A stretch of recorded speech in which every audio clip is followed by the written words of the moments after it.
wine, and for oil, and for the young of the flock, and of the herd, and their soul shall be as a watered garden, and they shall not sorrow any more at all. Mm-hmm. Then shall the virgin rejoice in the dance, both young and old together, for I will turn their mourning into joy, and will comfort them, and make them rejoice from their sorrow. Mm-hmm. And I will saturate the soul of the priest with fatness, and my people shall be satisfied with my goodness, says Yahweh. Mm-hmm. Thus says Yahweh, a voice was heard in Ramah, lamentation and bitter weeping. Rachel, weeping for her children, refused to be comforted for her children, because they were not. Mm-hmm. Thus says Yahweh, refrain your voice from weeping, and your eyes from tears, for your work shall be rewarded, says Yahweh, and they shall come again from the land of the enemy. Mm-hmm.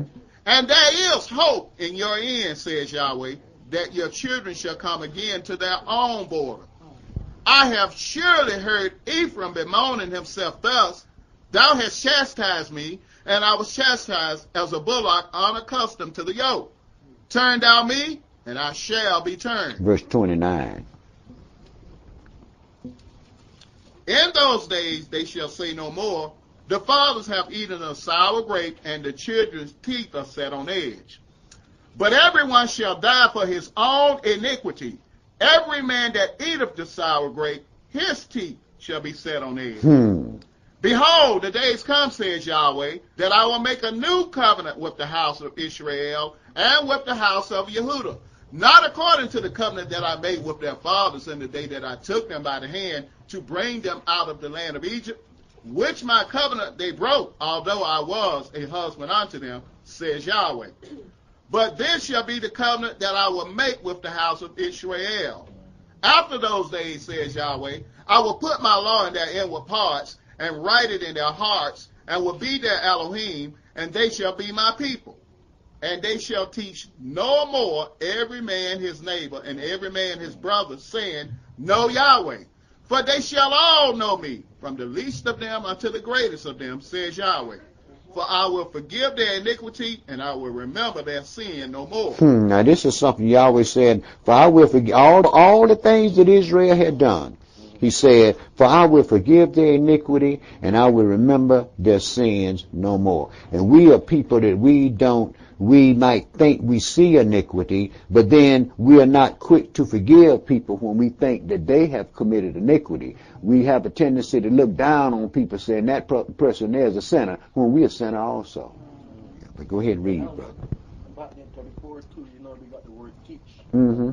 Slow brothers here don't need to teach.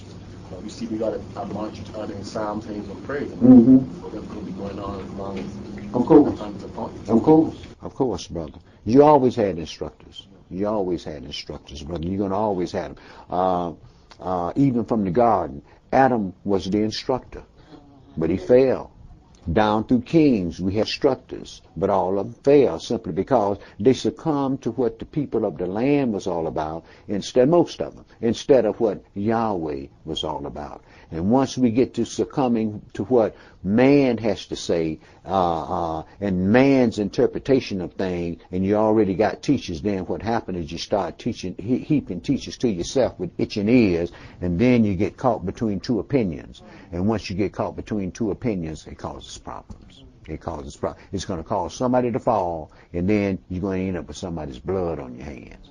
That's why I tell folks, I say, I tell you what, you do your job, and you allow me to do my job, because I can stand in the breach and you can't. You see? Okay, yeah. Go ahead and finish up, Steve. Verse 35.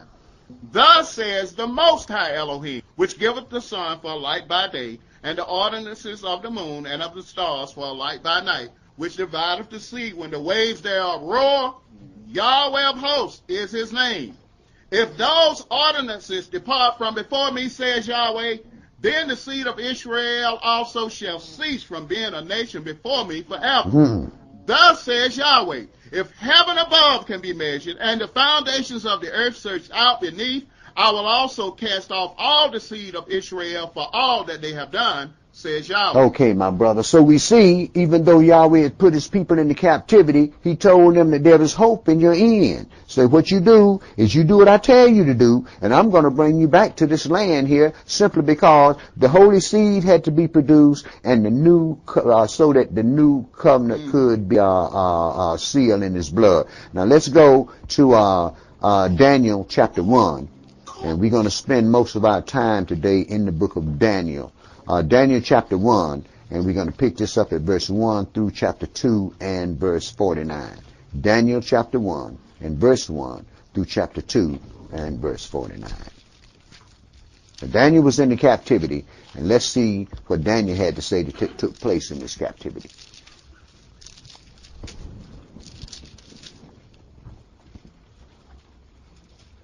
Verse 1.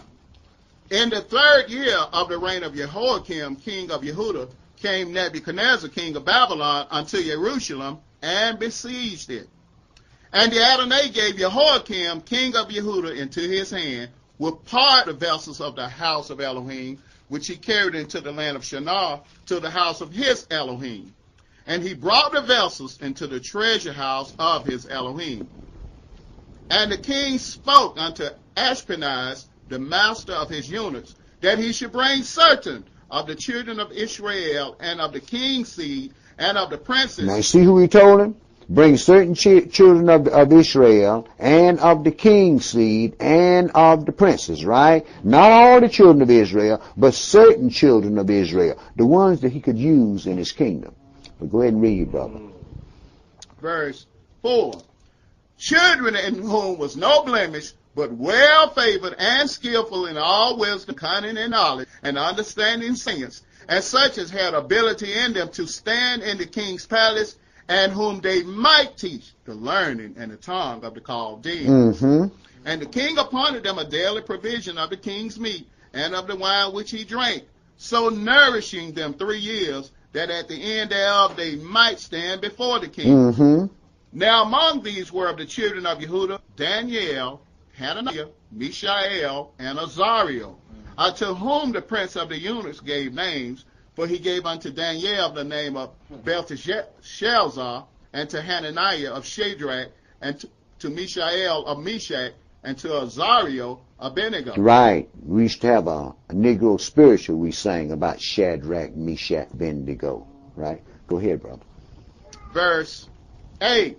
But Daniel purposed in his heart that he would not defile himself with the portion of the king's meat, nor with the wine he drank. Therefore he requested of the prince of the eunuchs that he might not defile himself. Now Elohim had brought Daniel into favor as him to love with the prince of the eunuchs. Now he did the same thing to our brother Yosef, didn't he? Okay, go ahead. See, Yahweh never leaves his people alone. What he does is he always sends his people the things that they need, but you have to understand one thing: people are people. And they're going to make choices. Just like the Messiah told the people in the New Testament, his scribes and Pharisees sit in Moses' seat. Whatever they tell you to do, that's what you do. Just don't follow their ways, because they tell you to do it, but they ain't going to do nothing. You see. So Yahweh has always had his people in place to do what needs to be done, but the people always had something in their craw that they didn't like. And that's what always caused Jacob's problem. Go ahead and read, brother. Verse 10. And the prince of the eunuchs said unto Daniel, I fear my lord the king, who have appointed your meat and your drink. For why should he see your face worse likened than the children which are of your sort? Then shall you make me endanger my head to the king. Then said Daniel to Melzar, whom the prince of the eunuchs had set over Daniel, Hananiah, Mishael, and Azariel, prove your servants, I beg you, 10 days, and let them give us vegetables to eat and water to drink. Then let our countenances be looked upon before you, and the countenance of the children that eat of the portion of the king's meat, and as you see, deal with your servants. So he consented to them in this matter, and proved them 10 days. And at the end of 10 days, their countenances appeared fairer and fatter in flesh than all the children which did eat the portion of the king's meat. Thus Melzar took away the portion of their meat and the wine that they should drink, and gave them vegetables. As for these 4 children, Elohim gave them knowledge and skill in all learning and wisdom, and Daniel had understanding in all visions and dreams. Mm-hmm. Now at the end of the days that the king had said he should bring them in, then the prince of the eunuchs brought them in before Nebuchadnezzar. And the king communed with them, and among them all was found none like Daniel, Hananiah, Mishael, and Azariah. Therefore stood they before the king. Now that didn't mean he didn't put other people as his blacksmith and his builders and so forth. These are the brothers that just stood before the king in the king's palace, right? And we know that other folks that was among the children of Israel had problems with these brothers because they was out there doing the laborious work, and these brothers here was hanging around the king's palace, and you know they had something against them for it, don't you? Well, go ahead and read, brother. Daniel chapter 1, verse 20. And in all matters of wisdom and understanding that the king inquired of them, he found them 10 times better than all the magicians and astrologers that were in all his realm. And Daniel continued even unto the first year of King Cyrus. And that's 70 years. Cyrus was the one that issued the decree to return. So this was a 70-year period. But go ahead and read, brother. Daniel chapter 2, verse 1. And in the 2nd year of the reign of Nebuchadnezzar, Nebuchadnezzar dreamed dreams wherewith his spirit was troubled, and his sleep broke from him. Then Nebuchadnezzar commanded to call the magicians and the astrologers and the sorcerers and the Chaldeans for to show the king his dreams. So they came and stood before the king. And Nebuchadnezzar said unto them, I have dreamed a dream, and my spirit was troubled to know the dream. Then spoke the Chaldeans to Nebuchadnezzar in Syriac, O king, live forever. Tell your servants the dream, and we will show the interpretation. The king answered and said to the Chaldeans, the thing is gone from me. If you will not make known unto me the dream, with the interpretation thereof, you shall be cut in pieces, and your houses shall be made a dunghill. But if you show the dream and the interpretation thereof, you shall receive of me gifts and rewards and great honor. Therefore show me the dream and the interpretation thereof. They answered again and said, let the king tell his servants the dream, and we will show the interpretation of it. The king answered and said, I know of certainty that you would gain the time, because you see the thing is gone from me. But if you will not make known unto me the dream, there is but one decree for you. For you have prepared lying and corrupt words to speak before me till the time be changed. Therefore tell me the dream, and I shall know that you can show me the interpretation thereof.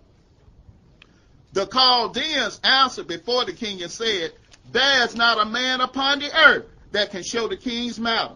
Therefore there is no king, lord, nor ruler that acts such thing at any time, at any magician, or astrologer, or Chaldean.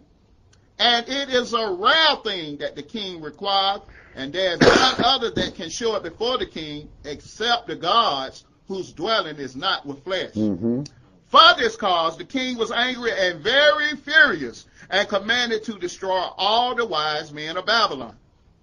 And the decree went forth that the wise men should be slain, and they sought Daniel and his fellows to be slain. Then Daniel answered with counsel and wisdom to Arioch, the captain of the king's guard, which was gone forth to slay the wise men of Babylon. He answered and said to Arioch, the king's captain, why is the decree so hasty from the king? Then Arioch made the thing known to Daniel. Then Daniel went in and desired of the king that he would give him time, and that he would show the king the interpretation. You see how much faith that brother had? That brother didn't have no idea of what the dream was of anything, but he went in before the king to keep the rest of the brothers from being killed. He went in before the king and said, give me a little time. Just give me a little time, and I'll show you the interpretation. This is the faith that Daniel had in his God, that his God would reveal those things to him so that the children of Israel wouldn't be slaughtered off. But go ahead and read, brother. Verse 17. Then Daniel went to his house and made the thing known to Hananiah, Mishael, and Azariah, his companions, that they would desire mercies of the Elohim of heaven concerning this secret, that Daniel and his fellows should not perish with the rest of the wise men of Babylon. He went right to the right place, didn't he? Went and got the brothers that was with him and told them, said, look, let's entreat Yahweh about this thing here so that we won't die with the rest of these folks here. Go ahead and read, brother. Verse 19. Then was the secret revealed unto Daniel in a night vision. Then Daniel blessed the Elohim of heaven. Right. It wasn't revealed to Hananiah, Mishael, and Azariah. It was revealed to Daniel, right? But these brothers didn't get bent out of shape about it. Go ahead and read, brother. Verse 20. Daniel answered and said, Blessed be the name of Yahweh forever and ever. For wisdom and might are his. And he changes the times and the seasons. He removeth kings and setteth up kings. He giveth wisdom unto the wise and knowledge to them that know understanding. He revealeth the deep and secret things. He knoweth what is in the darkness, and the light dwelleth with him. I thank thee and praise thee, O thou Elohim of my fathers, who have given me wisdom and might, and have made known unto me now what we desired of you, for you have now made known unto us the king's matter. Therefore Daniel went in unto Arioch, whom the king had ordained to destroy the wise men of Babylon. He went and said thus unto him, Destroy not the wise men of Babylon. Bring me in before the king, and I will show unto the king the interpretation. Mm-hmm. Then Arioch brought in Daniel before the king in haste, and said thus unto him, I have found a man of the captives of Yehudah, that will make known unto the king the interpretation. Yeah, brother, he won a reward for that. He didn't go to Daniel. Daniel went to him. Go ahead, brother. Verse 26. The king answered and said to Daniel, whose name was Belteshazzar, Are you able to make known unto me the dream which I have seen, and the interpretation thereof? Daniel answered in the presence of the king and said, The secret which the king have demanded, the wise men, the astrologers, the magicians, the soothsayers cannot show unto the king. But there is a Elohim in heaven that revealeth secrets, and maketh known to King Nebuchadnezzar what shall be in the latter days. Your dream and the visions of your head upon your bed are these. Right, he say, now this thing here ain't for right now, but this is for the latter days, right? Now we're living in the latter days right now, right? Go ahead, brother. Verse 29. As for thee, O king, thy thoughts came into your mind upon your bed, what shall come to pass hereafter? And he that revealeth secrets maketh known to you what shall come to pass. But as for me, this secret is not revealed to me for any wisdom that I have more than any living, but for their sakes that shall make known the interpretation to the king, and that you might know the thoughts of your heart. Mm-hmm. This thing ain't revealed to me so that I can have a lot of knowledge, but these things are revealed of you so that you can know what the thoughts of your heart are, because Yahweh is getting ready to do something to you, boy. Go ahead and read, brother. Verse 31. Thou, O king, sawest, and behold a great image. This great image, whose brightness was excellent, stood before you, and the form thereof was terrible. This image's head was of fine gold, his breast and his arms of silver, his belly and his thighs of brass, his legs of iron, his feet part of iron, and part of clay. Okay, so this what he saw was in 4 different sections, wasn't it? Right? Go ahead, brother. Verse 34. Thou sawest till that a stone was cut out without hands, which smote the image upon his feet that were of iron and clay, and broke them to pieces. Then was the iron, the clay, the brass, the silver, and the gold broken to pieces together, and became like the chaff of the summer threshing floors. And the wind carried them away, that no place was found for them. And the stone that smote the image became a great mountain, and filled the whole earth. Okay, now we notice he said a stone was cut out without hands, but it didn't smite this image upon his head. It smote this image upon his feet, right? And destroyed it by smiting it upon his feet. So we know that it wasn't the first, second, and third kingdom that the smiting stone was going to smite. It would be the last kingdom, the feet of it, the 10 toes, the things that we see and set up today, and that Revelations told us about, the thing that we call the EU. We can see it coming together now. So we know, because we see it together, coming together, we know what's going to happen to it. The Messiah is going to tear that thing up. The Messiah will end the reign of the Gentiles on this earth. Go ahead and read, brother. Verse 36. This is the dream, and we will tell the interpretation thereof before the king. Thou, O Nebuchadnezzar, art a king of kings, for the Elohim of heaven have given you a kingdom, power, and strength, and glory. And wheresoever the children of men dwell, the beasts of the field and the fowls of the heaven have he given into your hand, and have made you ruler over them all. Hold up, brother.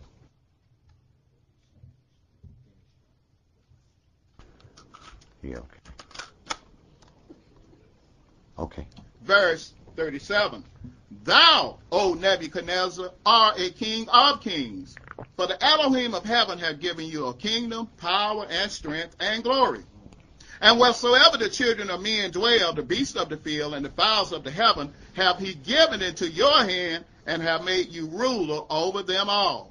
You are this head of gold. You are this head of gold, Nebuchadnezzar. This is the empire. You are this head of gold. Now, he ain't going to smite you on your head. Somebody else going to tear you up. But you this head of gold. Go ahead, brother. Verse 39. And after you shall arise another kingdom inferior to you, and another third kingdom of brass, which shall bear rule over all the earth. Mm-hmm. And the fourth kingdom shall be strong as iron, for as much as iron breaketh in pieces and subdueth all things, and as iron that breaketh all these, shall it break in pieces and bruise. Now, we know that the Roman Empire fell in 476. It broke in pieces and it bruised, right? And they divided among everybody but us. So go ahead and read, brother. Verse 41. And whereas thou saw with the feet and toes, part of potter's clay and part of iron, the kingdom shall be divided. But there shall be in it of the strength of the iron, for as much as you saw the iron mixed with miry clay. Mm-hmm. And as the toes of the feet were part of iron and part of clay, so the kingdom shall be partly strong and partly broken. Mm-hmm. And whereas you saw iron mixed with miry clay, they shall mingle themselves with the seed of men, but they shall not cleave one to another, even as iron is not mixed with clay. Right, because every man is in his own country. Everybody has his own values in his own country, and it has caused wars from the dawn of time among men. But go ahead and read. So, Elder, this is part of what's going on in part of Europe, right? Mm-hmm. Ethnic cleansing? Correct. Okay. Correct. We saw that up in Kosovo, didn't we? Uh-huh. Okay. Also, didn't Alexandria, when you read some of the Josephus, he wanted to have a Eurasian state, had his army to marry with the nation. Mm-hmm. And folks say no. It was just like back during the 60s, we had some school teachers that had talked to the school board, and they wanted to teach Ebonics in school. Folks say, y'all ain't got no language. Never did of that. But you see what happened, regardless to how smart, regardless to what school our kids go to, the kids is the one that carry that Ebonics thing on. You know why? It fits them. They like it. It fits them. And what it does is it separates us from other people. It does give us another language, doesn't it? Okay. Okay. Go ahead and read. Daniel chapter 2, verse 44. And in the days of these kings shall the Elohim of heaven set up a kingdom which shall never be destroyed, and the kingdom shall not be left to other people, but it shall break in pieces and consume all these kingdoms, and it shall stand forever. Mm-hmm. For as much as thou sawest that the stone was cut out of the mountain without hands, and that it broke in pieces the iron, the brass, the clay, the silver, and the gold, the great Elohim have made known to the king what shall come to pass hereafter, and the dream is certain, and the interpretation thereof sure. Mm-hmm. Then the king Nebuchadnezzar fell upon his face and worshipped Daniel, and commanded that they should offer an oblation and sweet odors unto him. Right. But he was ready to throw, a little later on, he was ready to throw Daniel in the lion's den, wasn't it? And in that fiery furnace, wasn't it? Right. Go ahead, brother. Verse 47. The king answered unto Daniel and said, of a truth it is that your Elohim is an Elohim of Elohims, and an Adonai of kings, and a revealer of secrets, seeing you could reveal the secret. Then Nebuchadnezzar made Daniel a great man, and gave him many great gifts, and made him ruler over the whole province of Babylon, and chief of the governors over all the wise men of Babylon. Then Daniel requested of the king, and he set Shadrach, Meshach, and Abednego over the affairs of the province of Babylon, but Daniel sat in the gate of the king. Okay, my brother. As we see, the Elohim of Israel had cast the house of Samaria out of his sight.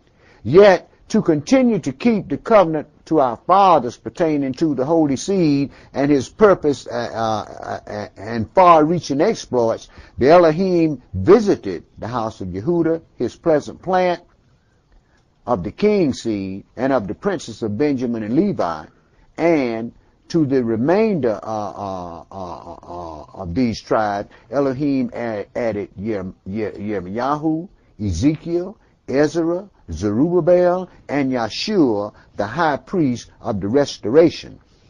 These are the servants who were raised up to be the voices of that captivity, even to the first resurrection. Purpose, I say. Every soul that is called to service has a purpose. Now let's go into chapter 3, my brother, and I want you to read verse 1 through verse 30. Well, Elder, what you see in Daniel, he was more like a house servant working the king's palace. And how you have the slavery, that people fight the ball and say that you're working in this house and wanting to be. There's nothing you can do with that because you're captive. Right. It was the king that made Daniel second ruler in the province. It was the king that did it. It made Daniel his prime minister. Why? Because Yahweh had brought Daniel into favor with the king, not Daniel. It was Yahweh that had did that, you see. And this is what I tell people. When Yahweh is doing something, pay attention to what he's doing and keep your mouth shut. You might see something. Yeah, because it's Yahweh that guides things. It's Yahweh that does what he wants to do in this earth. We're just pawns, like Isaiah called us, worms. We just little worms that's around here just wiggling around, bumping all up into each other, not understanding that we all worms. Yeah. Go ahead and read, brother. Daniel chapter 3, verses 1 through 30. Nebuchadnezzar the king made an image of gold, whose height was 60 cubits, and the breadth thereof 6 cubits. He set it up in the plain of Dura, in the province of Babylon. Now remember what he just told Daniel now. Your God is God of gods, right? But this is why I tell folks, you can't serve Yahweh unless he wants you to. You see what Nebuchadnezzar went did? Went made in an image, didn't he? Go ahead, brother. Right. Go ahead, brother. Verse 2. Then Nebuchadnezzar the king sent together the princes, the governors, and the captains, the judges, the treasurers, the counselors, the sheriffs, and all the rulers of the provinces to come to the dedication of the image which Nebuchadnezzar the king had set up. Mm-hmm. Then the princes, the governors and captains, the judges, the treasurers, the counselors, the sheriffs, and all the rulers of the provinces were gathered together unto the dedication of the image that Nebuchadnezzar the king had set up, and they stood before the image that Nebuchadnezzar had set up. Then an herald cried aloud, to you it is commanded, O people, nations, and languages, that at what time you hear the sound of the cornet, flute, harp, sackbut, psaltery, dulcimer, and all kind of music, you fall down and worship the golden image that Nebuchadnezzar the king have set up. Mm-hmm. And whoso falleth not down and worshipeth shall the same hour be cast into the midst of a burning fiery furnace. Therefore, at that time, when all the people heard the sound of the cornet, flute, harp, sackbut, psaltery, and all kind of music, all the people, the nations, and the languages fell down and worshipped the golden image that Nebuchadnezzar the king had set up. Wherefore, at that time, certain Chaldeans came near and accused the Jews. they spake and said to King Nebuchadnezzar, O king, live forever. Thou, O king, have made a decree that every man that shall hear the sound of the cornet, flute, harp, sackbut, psaltery, and dulcimer, and all kinds of music shall fall down and worship the golden image. And whoso falleth not down and worshipeth, that he should be cast into the midst of a burning fiery furnace. There are certain Jews whom you have set over the affairs of the province of Babylon, Shadrach, Meshach, and Abednego. These men, O Nebuchadnezzar, have not regarded you. They serve not your Elohims, nor worship the golden image which you have set up. Then Nebuchadnezzar, in his rage and fury, commanded to bring Shadrach, Meshach, and Abednego. Then they brought these men before the king. Nebuchadnezzar spoke and said unto them, Is it true, O Shadrach, Meshach, and Abednego? Do not you serve my Elohims, nor worship the golden image which I have set up? Now if you be ready, that at what time you hear the sound of the cornet, flute, harp, sackbut, psaltery, and dulcimer, and all kind of music, you fall down and worship the image which I have made, well. But if you worship not, you shall be cast the same hour into the midst of a burning fiery furnace. And who is that Elohim that shall deliver you out of my hand? Shadrach, Meshach, and Abednego answered and said to the king, O Nebuchadnezzar, we are not careful to answer you in this matter. If it be so, our Elohim whom we serve is able to deliver us from the burning fiery furnace, and he will deliver us out of your hand, O king. But if not, be it known unto you, O king, that we will not serve your Elohims, nor worship the golden image which you have set up. Then was Nebuchadnezzar full of fury, and the form of his visage was changed against Shadrach, Meshach, and Abednego. Therefore he spake and commanded that they should heat the furnace 7 times more than it was accustomed to be heated. Verse 20. And he commanded the most mighty men that were in his army to bind Shadrach, Meshach, and Abednego, and to cast them into the burning fiery furnace. Then these men were bound in their coats, their hosen, and their hats, and their other garments, and were cast into the midst of the burning fiery furnace. Therefore, because the king's commandment was urgent, and the furnace exceeding hot, the flame of the fire slew those men that took up Shadrach, Meshach, and Abednego. And these 3 men, Shadrach, Meshach, and Abednego, fell down, bound into the midst of the burning fiery furnace. Then Nebuchadnezzar the king was astonished, and rose up in haste, and spake and said unto his counselors, Did not we cast 3 men bound into the midst of the fire? They answered and said unto the king, True, O king. He answered and said, Lo, I see 4 men loose, walking in the midst of the fire, and they have no hurt. And the form of the 4th is like the Son of Man. Right. So there's an angel in there with him, right? Go ahead, brother. Verse 26. Then Nebuchadnezzar came near to the mouth of the burning fiery furnace, and spake and said, Shadrach, Meshach, and Abednego, you servants of the Most High Elohim, come forth and come hither. Then Shadrach, Meshach, and Abednego came forth of the midst of the fire. And the princes, governors, and captains, and the king's counselors, being together, saw these men, upon whose body the fire had no power, nor was a hair of their head singed, neither were their coats changed, nor the smell of fire had passed on them. Then Nebuchadnezzar spake and said, Blessed be the Elohim of Shadrach, Meshach, and Abednego, who have sent his angel, and delivered his servants that trusted in him, and have changed the king's word, and yielded their bodies, that they might not serve nor worship any Elohim except their own Praise Elohim. Yah. Therefore I make a decree that every people, nation, and language which speak anything amiss against the Elohim of Shadrach, Meshach, and Abednego shall be cut in pieces, and their houses shall be made a dunghill, because there is no other Elohim that can deliver after this sort. Then the king promoted Shadrach, Meshach, and Abednego in the province of Babylon. Okay, my brother. Now, this shows us that although favor is shown to the wicked, yet lepers cannot change their spots. Regardless of what the Spirit reveals to them or how much good they do toward Yahweh's anointed, a disguised tear is still a tear and would try to pass himself off as a tear. Chapter 4, and pick that up at verse 1 through verse 37, brother. You know, Elder, that was a prime example of the state religion being imposed on the brothers. Of course it was. Of course it was, brother. And that's the worst thing that people can do is force religion on you. And that's just what they've done. That's just what they've done, brother. But you see what Yahweh did in that, don't you? He delivered those that he chose to deliver. You see. But go ahead and read, brother. See, that's why I always tell folks, man, be careful what you say to people.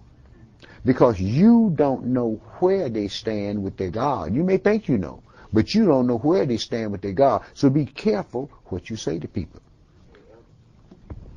When Daniel was making the interpretation of the dream known to the king, if you look at the way that he spoke to the king, he could have very easily came in, oh man, Yahweh gonna tear all this up. He gonna send these people in here, man, you through. But in the way that you speak to people, oftentimes determines what kind of a result that's going to have. You could have very easily said, man, you all but done, homie. Right.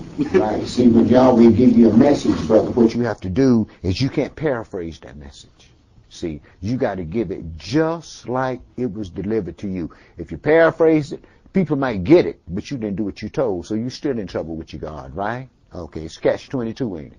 Okay. I would surmise to say that of the three brothers, that bad Negro was probably the most defiant. Who? That bad Negro. He was the most defiant. Yeah, I heard that one too, bro. I heard that one too. Okay, chapter 4, and pick that up at verse 1. Nebuchadnezzar the king, unto all people, nations, and languages that dwell in all the earth, peace be multiplied unto you. I thought it good to show the signs and wonders that the high Elohim have wrought toward me. How great are his signs, and how mighty are his wonders. His kingdom is an everlasting kingdom, and his dominion is from generation to generation. But he still haven't thrown Daniel in the lion's den yet, has he? Yeah, go ahead, read, brother. See, people like to bite off the hand that feed them. See, when they think they're doing okay, they're quick to bite off the hand that feeds them. Go ahead and read, brother. Verse 4. I, Nebuchadnezzar, was at rest in mine house and flourishing in my palace. I saw a dream which made me afraid, and the thoughts upon my bed and the visions of my head troubled me. Therefore made I a decree to bring in all the wise men of Babylon before me, that they might make known unto me the interpretation of the dream. Then came the magicians, the astrologers, the Chaldeans, and the soothsayers, and I told them the dream before them, but they did not make known unto me the interpretation thereof. But at the last Daniel came in before me, whose name was Belteshazzar, according to the name of my Elohim, and in whom is the spirit of the holy Elohims. And before him I told the dream, saying, O Belteshazzar, master of the magicians, because I know that the spirit of the holy Elohims is in you, and no secret troubles you, tell me the vision of my dream that I have seen, and the interpretation thereof. Thus were the visions of mine head in my bed. I saw, and behold, a tree in the midst of the earth, and the height thereof was great. The tree grew and was strong, and the height thereof reached unto heaven, and the sight thereof to the end of all the earth. The leaves thereof were fair, and the fruit thereof much, and in it was meat for all. The beasts of the field had shelter under it, and the fowls of the heaven dwelt in the boughs thereof, and all flesh was fed of it. Mm-hmm. I saw in the visions of my head upon my bed, and behold, a watcher and a holy one came down from heaven. He cried aloud and said, Hew down the tree and cut off his branches, shake off his leaves, and scatter his fruit, that the beasts get away from under it, and the fowls from his branches. Nevertheless, leave the stump of his roots in the earth, even with a band of iron and brass, in the tender grass of the field, and let it be wet with the dew of heaven, and let his portion be with the beasts in the grass of the earth. Let his heart be changed from man's, and let a beast's heart be given unto him, and let 7 times pass over him. Let 7 times pass over him, but 7 times would also pass over his kingdom, right? Okay, times we know is a year, right? Go ahead and read, brother. Back there with the stump, speaking about giving her the second time, because if you root it up, you know the stump, it can grow again. Mm-hmm. Yeah, if you leave it in, if you root it up, if you root the stump up, it won't grow.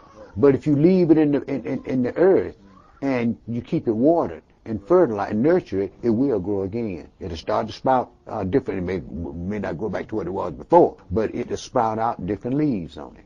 Okay. Go ahead, brother. Verse 17. This matter is by the decree of the watchers, and the demand by the words of the holy ones, to the intent that the living may know that the Most High ruleth in the kingdom of men, and giveth it to whomsoever he will, and setteth up over it the basis of men. This dream I, King Nebuchadnezzar, have seen. Now thou, O Belteshazzar, declare the interpretation thereof, for as much as all the wise men of my kingdom are not able to make known unto me the interpretation. But you are able, for the spirit of the holy Elohims is in you. Then Daniel, whose name was Belteshazzar, was astonished for 1 hour, and his thoughts troubled him. The king spake and said, Belteshazzar, let not the dream or the interpretation thereof trouble you. Belteshazzar answered and said, My lord, the dream be to them that hate you, and the interpretation thereof to your enemies. This dream is not about you. This dream be to them that hate you, and the interpretation thereof to your enemies, the empires that would come upon the Babylonian Empire. Those were his enemies. Go ahead and read, brother. Verse 20. The tree that thou sawest, which grew and was strong, whose height reached unto the heaven, and the sight thereof to all the earth, whose leaves were fair, and the fruit thereof much, and in it was meat for all, under which the beasts of the field dwelt, and upon whose branches the fowl of the heavens had their habitation. It is you, O king, that are grown and become strong. For your greatness is grown and reaches unto the heaven, and your dominion to the end of the earth. And whereas the king saw a watcher and a holy one coming down from heaven, and saying, Hew the tree down and destroy it, yet leave the stump of the roots thereof in the earth, even with a band of iron and brass in the tender grass of the field, and let it be wet with the dew of heaven, and let his portion be with the beast of the field, till 7 times pass over him. This is the interpretation, O king, and this is the decree of the Most High, which is come upon my lord the king, that they shall drive you from men, and your dwelling shall be with the beast of the field, and they shall make you to eat grass as oxen, and they shall wet you with the dew of heaven, and 7 times shall pass over you, till you know that the Most High ruleth in the kingdom of men, and giveth it to whomsoever he will. So he told him that 7 times would pass over Nebuchadnezzar, which 7 years did pass over Nebuchadnezzar. But seeing that this was due to his enemies, we see that Nebuchadnezzar's real enemies would be those who hated him, who were the Russians or the Persians or the Medo-Persian Empire. Now he told him 7 times was going to pass over this empire, right? So if you write down 365 and multiply it by 7, what you come up with? 25. You got 2,555, right? Mm-hmm. You can do it with 360 because it's the original day, that's the original days in the calendar. But what you have to do is you have to go back and figure out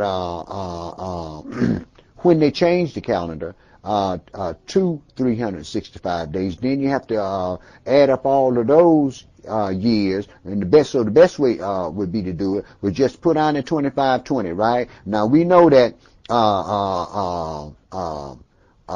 the Medo-Persian Empire came in on the Babylonian Empire in 539 BC, right? Okay. Time came down from 539 BC to 0. Now it's up to 2004, right? Now if you add 539 to that 2004, and you come up with 2,543 years, right? Plus you add the 3.5 years of tribulation, and the 3.5 years of great tribulation, and you come up with 2,550 years, right? Plus you have to add the 365 days, which is 1 year, that the Caesars added to the first Georgian calendar, and the 4 years that they added to the beginning of the book of Genesis. It started in 4004, and they added 4 years in the beginning, right? And you should come up with 2,520 years. 2,555 years, rather. Right? Mm-hmm. Now, after 2,555 years of European rule, the master, the stone cut out without hand, will violently set the Davidic kingdom on the earth in holy Mount Zion. Now, let's go into Daniel 7 and pick up something else that Daniel had to say about this. Daniel 7, and pick that up at verse 1 through chapter 8 and 27. Daniel 7, and verse 1 through chapter 8 and verse 27. In the first year of Belshazzar, king of Babylon, Daniel had a dream and visions of his head upon his bed. Then he wrote the dream and told the sum of the matters. Daniel spake and said, I saw in my vision by night, and behold, the 4 winds of the heavens strove upon the great sea.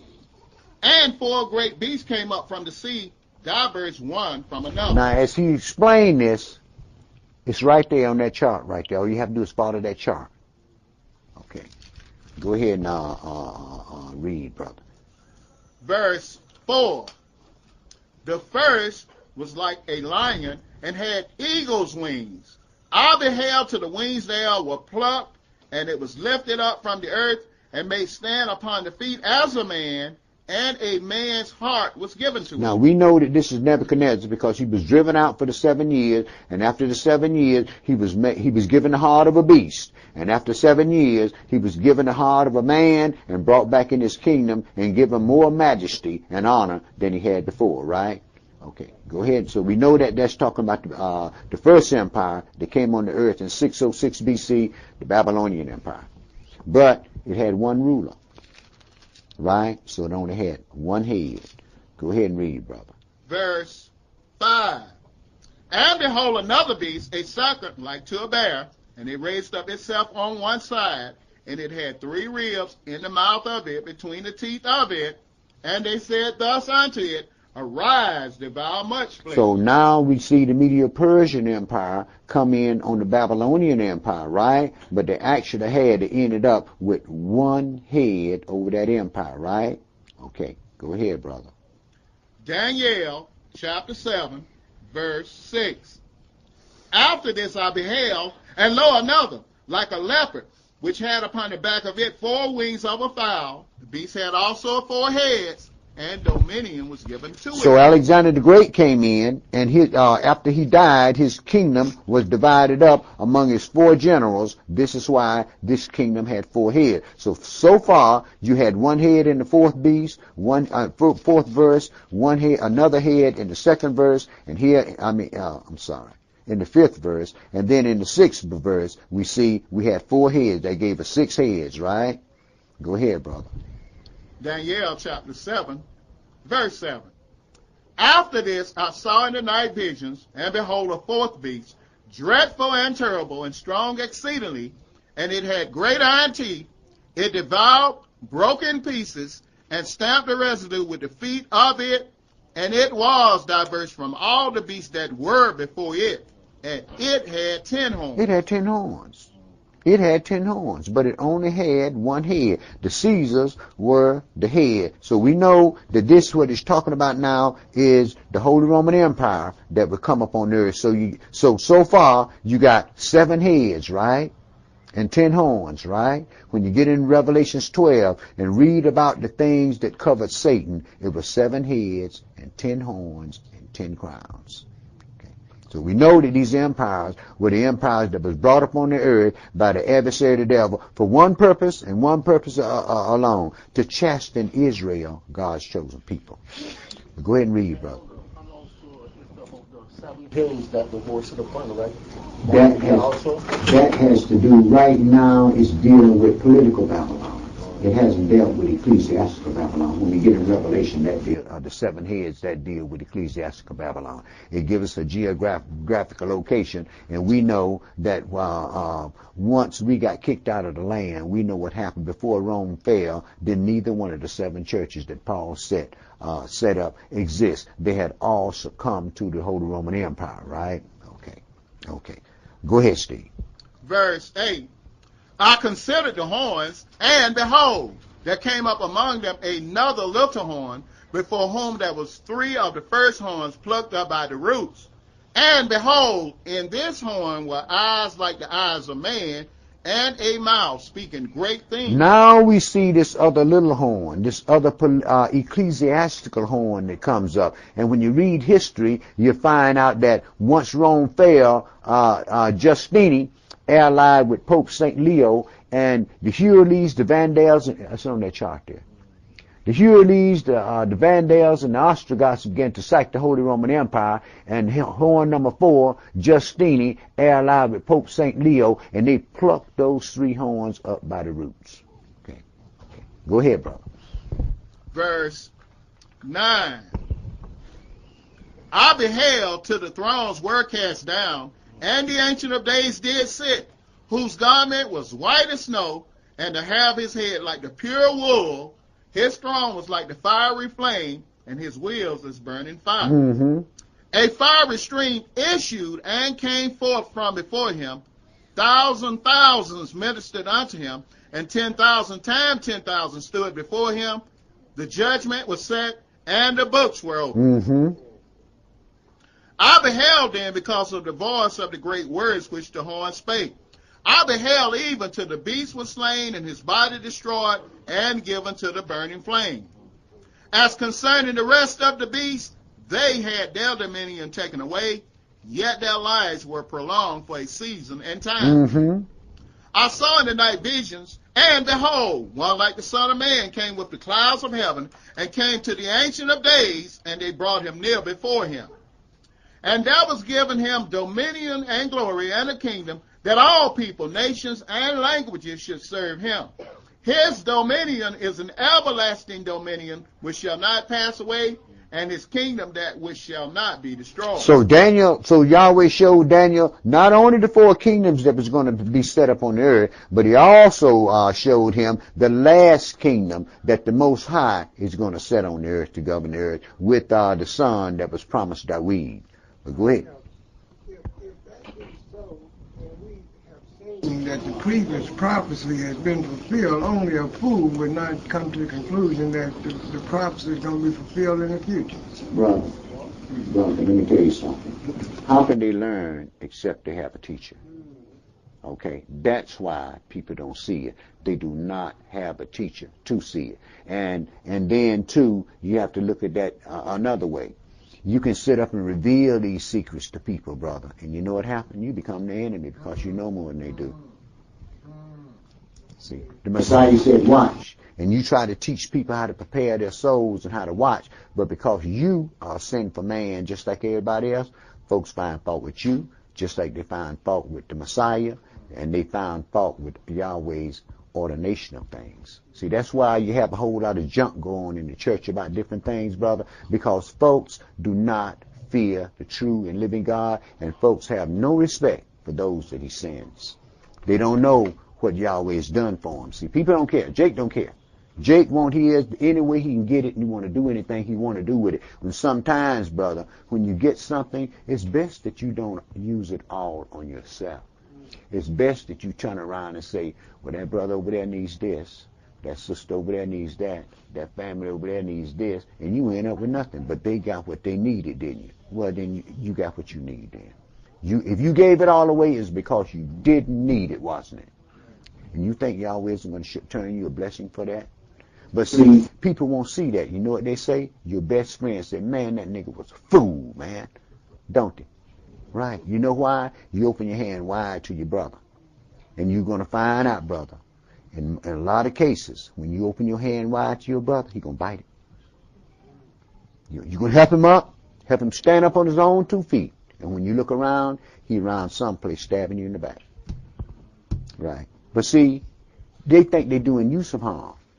It's not you that they're dealing against, it's their creator. But because they can't see their creator, they go on in their unrighteousness. You know why? The dog has returned to his own vomit, and the sow that was washed to a watering in the mire. It's almost like they're caught in a catch-22. God has not opened up their eyes so that they can see that they are the people of God, but yet still, by you being sent to them and explaining to them, they watch you. Everything that you do, they'll know more about what you do and what you should be doing than what you know. Mm-hmm. And so at the same time that they can watch and see if something happens to you. And like you said, as soon as they get an opportunity, they will stab you right in the back. Of course, my brother. You know why? Everybody who says Lord, Lord is not talking about the same one that you're talking about. The people that say Lord, Lord, brother, you heard me say quite a few times, we got a lot of family in here, but we got some cousins too. And you know what we think about cousins? You can marry cousins, can't you? So we know cousins ain't really family. But we call them cousins, don't they? Don't. They ain't family. You ain't no kin to me. You see, that's what happens, brother. Yeah. Would you say that probably while the Romans tried to place the responsibility on the crucifixion of the Messiah was because they were aware of whom he was and wanted to wash them hands of the wrath of Yah in doing so? Mm-hmm. You know who they blame for that? Us. Mm-hmm. You know why? Yahweh blamed us for it. He told us on the 14th day of the first, on the 10th day of the first month, you should take a lamb and put him up to the 14th day of the first month, and you shall kill him in the evening. Right? So we had to do that. We had to do that. So the Romans weren't, the Romans were never blamed. See, it was Esau, after they took over as Jews, it was Esau that they started calling Christ killers. See, us, we African Americans, don't nobody want to bother with us. But somebody had took our place with power, and it's Esau that they call Christ killers. They'll tell them in a minute, yeah, y'all kill off the Christ.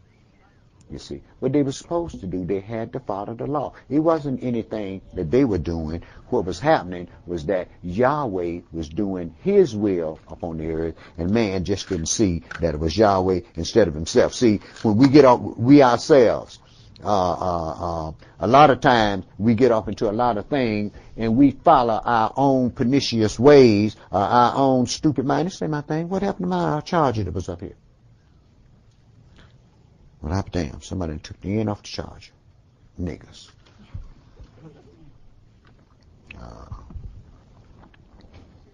Go on and read, Steve. Daniel, chapter 7, verse 15. Mm-hmm.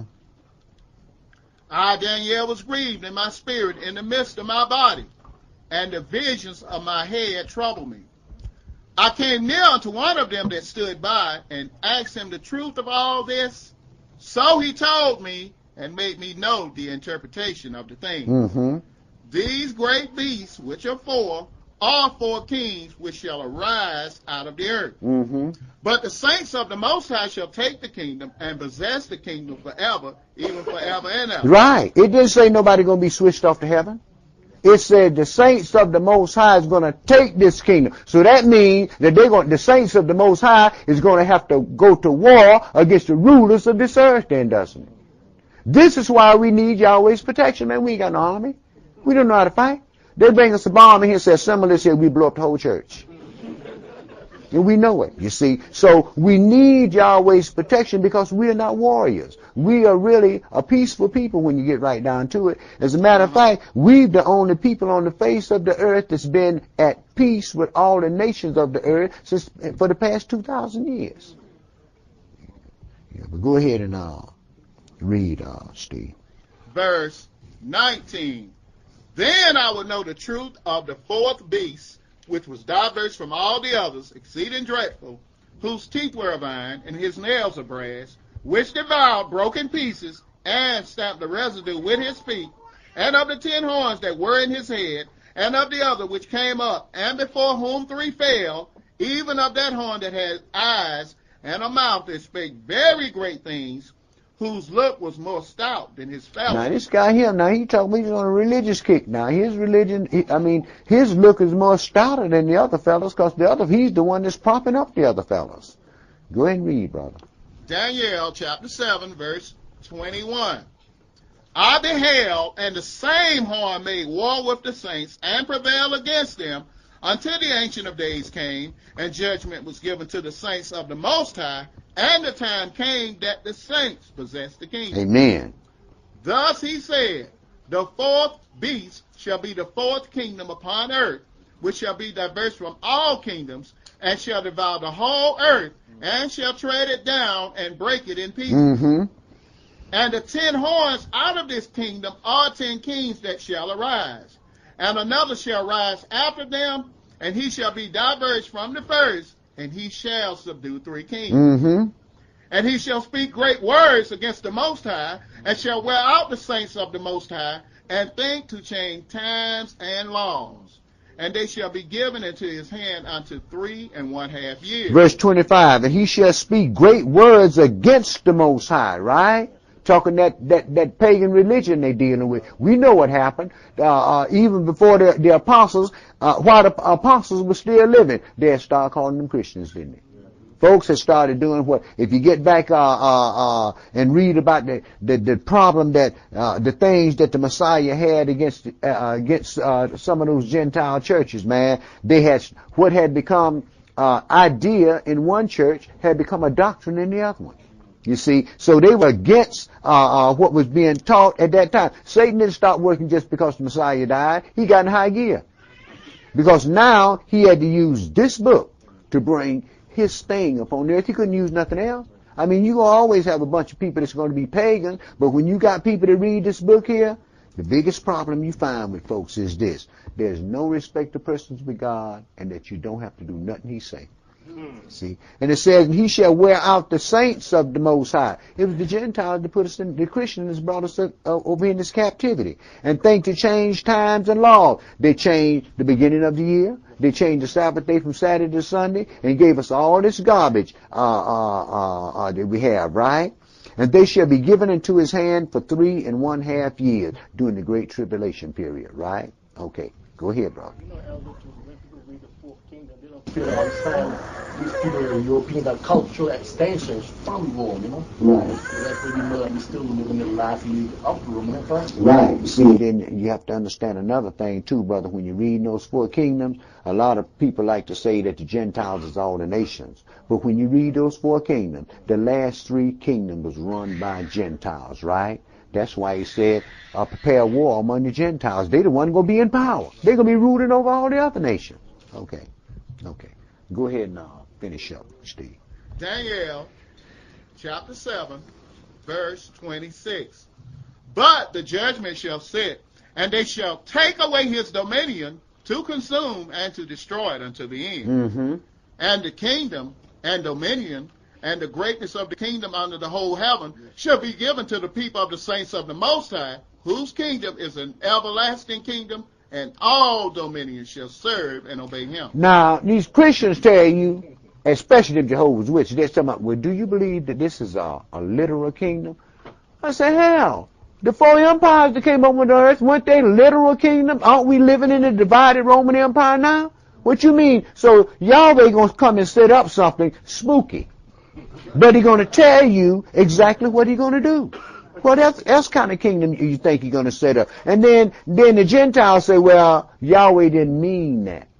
See, y'all reading that Old Testament. He didn't mean none of that stuff in the Old Testament. Christ nailed all of that to the cross. Why? Because it told you, and the kingdom and dominion and the greatness of the kingdom under the whole heaven shall be given to the people of the saints of the Most High, whose kingdom is an everlasting kingdom, and all dominions shall serve and obey them. The Gentiles know how they treated you. See? And they figure when you get in power, y'all know how Jake do things. Jake like to showboat. They think if you get in power, they're going to be in big trouble. But you know what? The righteous is going to be in power. Okay.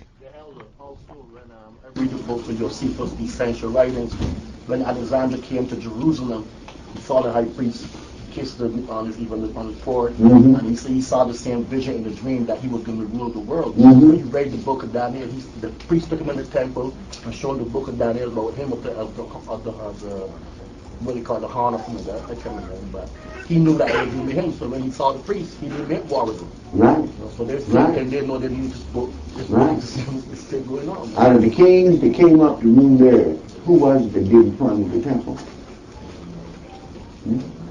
Because Alexander the Great. Not in the ranks. Okay. Okay, go ahead and finish up, Steve. Verse 28. Hitherto is the end of the matter. As for me, Daniel, my cogitations much trouble me, and my countenance changed in me, but I kept the matter in my heart. In the 3rd year of the reign of King Belshazzar, a vision appeared unto me, even unto me, Daniel, after that which appeared unto me at the first. Now remember Nebuchadnezzar came in 606, right? Now we down to 555 BC. Go ahead, bro. Verse 2. And I saw in a vision, and it came to pass, when I saw that I was at Shushan in the palace, which is in the province of Elam, and I saw in a vision, and I was by the river of Ulai. So we know by him saying he was in Elam, we know that he's in what's called today Iran, right? Okay, go ahead, brother. Verse 3. Then I lifted up mine eyes and saw, and behold, there stood before the river a ram which had 2 horns, and the 2 horns were high, but one was higher than the other, and the higher came up last. I saw the ram pushing westward and northward and southward, so that no beast might stand before him, neither was there any that could deliver out of his hand, but he did according to his will, and became great. So he's talking about the Medo-Persian Empire, the ram, right? Go ahead, brother. Verse 5. And as I was considering, behold, an he-goat came from the west on the face of the whole earth, and touched not the ground. And the goat had a notable horn between his eyes. And he came to the ram that had 2 horns, which I had seen standing before the river, and ran unto him in the fury of his power. And I saw him come close unto the ram, and he was moved with anger against him, and smote the ram and broke his 2 horns, and there was no power in the ram to stand before him, but he cast him down to the ground and stamped upon him, and there was none that could deliver the ram out of his hand. Alexander the Great come in, and it wasn't nothing. He conquered the earth. This is why he was called a leopard. He conquered the earth in less time than any other leader, 12 years. And he came and ran into the 2 horns of the Medo-Persian Empire and broke that notable horn, didn't he? Go ahead, brother. Yes, sir. Verse 8. Verse 9, I'm sorry. Verse 8. Therefore the he-goat waxed very great, and when he was strong, the great horn was broken, and for it came up 4 notable ones toward the 4 winds of heaven. Okay, so we know that Alexander the Great died of malaria, and once Alexander the Great died, we know that it was 4 emperors that took over the land. The Ptolemies ruled from Egypt, the Seleucids ruled from Syria, Cassander ruled from Russia, and Lucimanus ruled from Macedonia, and out of Lucimanus, this is where the Caesars came. Remus and Romulus was given the credit of building Rome, and we know that the Roman Empire came out of those people. Alexander the Great, those were the 4 heads that were set up on the earth, and the Ptolemies that inherited Egypt. A lot of us think Cleopatra was a black woman, but if you check your history, Cleopatra was not a black woman. She was the son of for me, she was a Greek. Okay. Go ahead now, read, brother. Yes, sir. Verse 9. And out of one of them came forth a little horn, which waxed exceeding great toward the south, and toward the east, and toward the pleasant land. Now we're talking about the ecclesiastical Babylon. We're talking about the church now. Okay, go ahead, brother. Verse 10. Mm-hmm.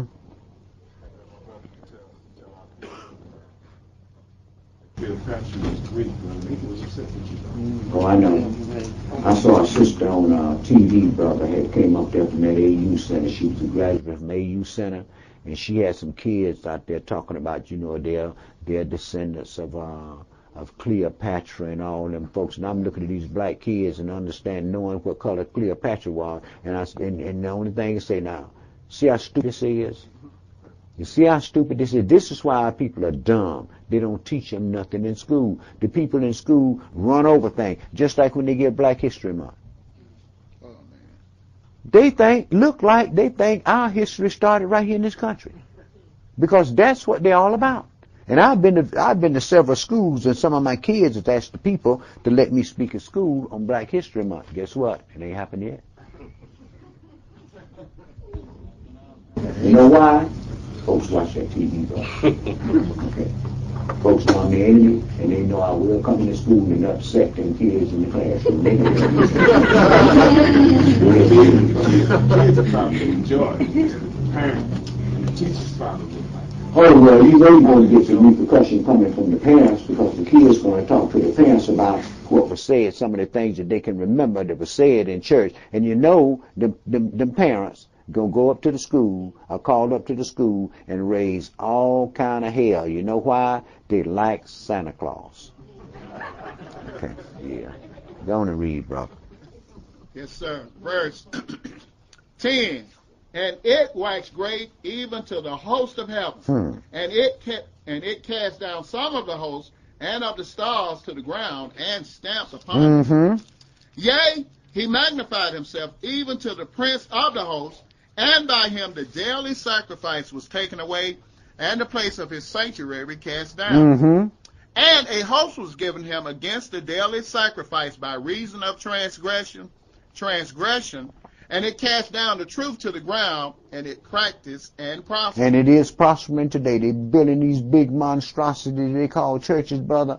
They're building them faster than George Bush building prisons. And he building one a week. Y'all can look at that. Bill Clinton built more prisons than any other president. And George Bush is topping him. You know why? They're getting ready to warehouse us, man. If you don't think so, go down to DeKalb County and ask them how many black prisoners they got there. They're getting ready to start. Once they replacing us, once they get to snatching that economic rug off from under us a little shorter, we got to do something, ain't we? Why you think they fortified themselves all around the expressway, build those containment walls? Why you think they got cameras running all around the perimeter and everything, and all up and down the streets? You know why? They're going to contain us. They're going to contain us because their desire is not just to destroy a few, but to destroy our whole seed, because the nation's saying that they are Israel. Yeah. And who needs us? We don't do nothing. We don't add nothing to the GNP, right? We ain't got nothing on the stock market, not as people, right? So we become total consumers. So who needs us? Yeah. We've been over here 400 years and ain't doing nothing. Ain't doing nothing. We've been over here 400 years, and here Julio come up here, and you see him up and working everywhere. And Jake standing up across the street looking. Right. Wearing all them big numbers and false names. Them niggas done paid $75 for a damn t-shirt. See? They too cool. And Julio taking over everything, and we do not see. And because of the education our kids is getting in the school system and in church, our people do not see that we are right at the doors, the very doors of the Great Tribulation period. Yeah. Go ahead and read, Steve. That's why I tell folks, man, I ain't got time to mess with what you think. If you don't want to do what we're doing, just get on up out of here. Don't start no trouble, because we got a job to do. These people depending on their salvation, and they know that they're going to have to get that job done. You can worship most as you want to. Satan worship God. Now check that out. So what is worship going to do for you? Yeah. Go on and read, brother. Verse 13. Then I heard one saint speaking, and another saint said unto that certain saint which spake, How long shall the vision concerning the daily sacrifice and the transgression of desolation to give both the sanctuary and the host to be trodden underfoot? And he said unto me, unto 2,300 days. 3.5 years. After 3.5 years, then all this thing gonna be over with. Go ahead, brother. Then shall the sanctuary be cleansed. And it came to pass when I, even I Daniel, had seen the vision and sought for the meaning, then behold, there stood before me as the appearance of a man. And I heard a man's voice between the banks of Ulai, which called and said, Gabriel, make this man to understand the vision. See, you see how Yahweh does things to his servants? You know what he does? He sends angels to them. So you can't make no mistake about what's going on. You know why? Too many souls are at stake. Yeah. Go ahead and read, brother. Verse 17. So he came near where I stood, and when he came, I was afraid and fell upon my face. But he said unto me, Hold up, brother. Anybody got any batteries? Anybody got any AA batteries? Niggas? Yes, somebody. Who? It might be in here. Niggas. They know what I do at this tape recorder, and folks come here and pull the end out of it. Know damn well they can't even pick the teeth with it. Then folks be wondering why I be in a huff and puff about stuff sometimes. Yeah. I think I missed about half of what was being said, but I'll get back to this. I'm trying to put together a series that we can download on some CDs and sell the CDs, but look like we're getting kind of hampered in that too. So, like I said, Satan walking around like a roaring lion trying to devour all that he can, and we give him all the opportunities he wants. Yeah, go ahead and read, brother. Appreciate the batteries, brother. Danielle. Yeah. Here's some cheap batteries. Maybe cheap batteries.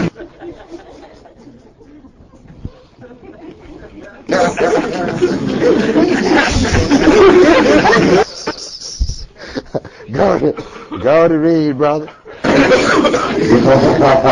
They ain't nothing. There ain't nothing, brother. Give me some cheap batteries. These folks walk around here want to slay me. Go ahead and read, brother. Daniel chapter 8, verse 15. And it came to pass when I, Daniel, had seen the vision and sought for the meaning, then behold, there stood before me as the appearance of a man. And I heard a man's voice between the banks of Ulai, which called and said, Gabriel, make this man to understand the vision. Mm-hmm. So he came near where I stood, and when he came, I was afraid and fell upon my face. Mm-hmm. But he said unto me, Understand, O son of man, for at the time of the end shall be the vision. Right, scared that brother to death. And that's what happens when one of the saints of God come to you. It'll startle you because you don't expect them to be there. But go ahead and read, brother. Verse 18. Now as he was speaking with me, I was in a deep sleep on my face toward the ground, but he touched me and set me upright. You see what happened? That angel came up to that brother. That brother passed out. Yeah. Go ahead and read, brother. You can tell some of these so-called prophets that have not seen or dealt with men of the Spirit or men of God when God has sent them down there, because they would be more humble within their spirit, and the way that they would carry themselves would be a hell of a lot different than what they do. Of course, brother. But see, Jake does not fear man or God. You believe that? You feel white man. Huh? You feel white man. Of course you do. Of course they do, brother. You see that on your jobs. See, the white folks pay y'all. Y'all go to work and white folks say, in your case, you're a teacher, right? Mm-hmm. White folks tell you, so you teaching in this class, I don't want you to teach this class no more. I want you to go in and teach that class. What you do? run. Teach that class, right? Folks come over here. And some folks I say, well, I don't want you to do this. I want you to do over that. You know what they do? They go do what they want to do. But they expect to get paid. Right. Right. Go ahead, brother. And they also when the disciples asked Yahshua what we can get for doing all this. Mm-hmm. And he told him the judgment and the king of judgment 12 30. Of course. Of course, brother. That's why I tell folks, I used to say all the time, I stopped saying it because somebody went to West Germany with it. But I used to tell folks all the time, I say, I don't know about you, but my salvation already sealed. See, I already talked with who I need to talk to. I don't care what I don't know what you're doing, but I already talked with who I need to talk to. Go ahead and read, brother. Verse 19. And he said, Behold, I will make you know what shall be in the last end of the indignation. For at the time appointed, the end shall be. Mm-hmm. The ram which you saw having 2 horns are the kings of Russia and Persia. And the rough goat is the king of Greece, and the great horn that is between his eyes is the first king. Mm-hmm. Now that being broken, whereas 4 stood up for it, 4 kingdoms shall stand up out of the nation, but not in his power. And in the latter time of their kingdom, when the transgressors are come to the full, a king of fierce countenance and understanding dark sentences shall stand up. Mm-hmm. And his power shall be mighty, but not by his own power. And he shall destroy wonderfully, and shall prosper and practice, and shall destroy the mighty and the holy people. The Roman Catholic Church, the Christian Church. These the one that his power shall be mighty, but not by his own power. He has the power of the adversary, the devil. See. Mm-hmm. Sure. Even the kings of the earth, they got their soothsayers. Okay. Ronald Reagan wouldn't even make a telephone call unless he called that woman his soothsayer. George Bush do the same thing. All the kings of the earth, brother, dabble off into pharmaceuticals, sorceries. All the kings of the earth dabble off into those sorceries and so forth. You know why? They know who it is that they serve, brother. They go to church with their little books in their hand, but look at their deeds and you can very well see. They say, well, we got a separation of church and state. How the hell can you separate the church from the state? That don't make sense. Go on and read, brother. They're going to jump on me, and they went to the I said, and there ain't going to be no butt whipping around here now, because I'm an adult. Mm-hmm. A little boy had turned in his spelling words, and no name was on it. And I told him, I said, now here's a kid made good on his spelling. I said, but I don't know who it is. I tore it up and threw it in the trash. He said, let me see it. And he went in the trash and got it. He said, that's my paper. So he goes and called his mama. His mama's called, come up there. This is Israel. Did you tear up Victor's paper and throw it in the trash? I said, I sure did. Why did you do that? I said, because I'm not Miss Cleo.